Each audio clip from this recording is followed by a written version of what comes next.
Warden, it's been a very long day with budgets and going into the 310 Division Street. But can you tell me your overall sense of the delegations and how it went? Well, we had 6 delegations register before the 2:30 deadline to actually present today, and plus 2 letters come in that were included in an information package today, which I think is a great response. It's a lot to absorb for people. This whole thing has happened quite quickly. I definitely, there's nobody who's, I would say, vehemently opposed. Everybody wants to do the right thing, wants to help, find a way, find a solution, and also restore their vision or view of the community in that area. And I think everybody's working to that goal. I thought it went really well. I was very pleased to see that our partners, our social services partners in the community, like Transition House themselves, who are our partners, are going to be the owners, NHH, the hospital, Cornerstone, Habitat for Humanity, right there on board. I mean, they understand the needs and what we're up against and the challenges, but I think these agencies have the right kind of heart and the right kind of approach.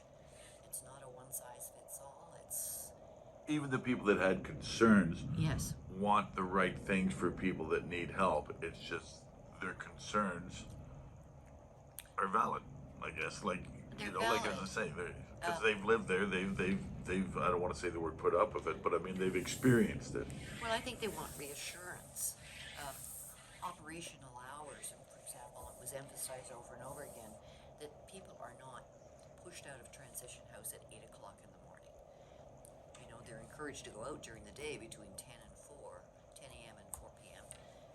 just to exercise their way. Anyway, but the warming hub, for example, it does close at 8 a.m. in the morning, which is at St. Peter's.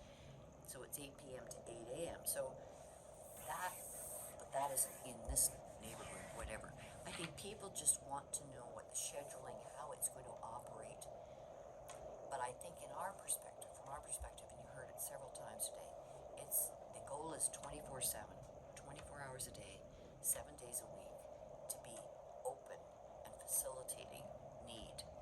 However that is going to be defined and by what need, for example, is it encampment, relocation people, or is it social housing or geared income or transitional? All these things are being worked out. And people want assurance. They just want assurance, reassurance.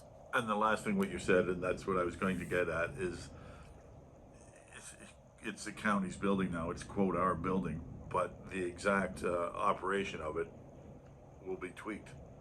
Like it'll Yes, be looked at. Like in as I terms say, of there's this, a lot. People shouldn't get too excited. Learn more about it. It's going to take months to put it all in motion, but it's come forward with your thoughts and let's work it out. yes, there's going to be opportunity, like public meeting and input and listening. Yes, it's not going to be just a fait accompli presented. These things, we have to bring in the wraparound services that we want to support people. We want to transition in their lives, whatever that represents. So that is going to be incorporated in this. And I think that we want to do within months, and I'm talking like 2 to 3 months, not years. And can you imagine if we had to build housing? We'd be years out. We'd be years out. And this is it? Last question. This is meant to be a stepping stone, though. I take it, the building itself.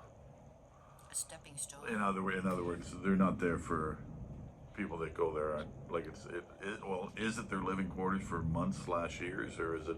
Well, we don't know. Yeah, so that's one of the At this things. point, like this is Transition House will be working through the programming, etc., as we will too.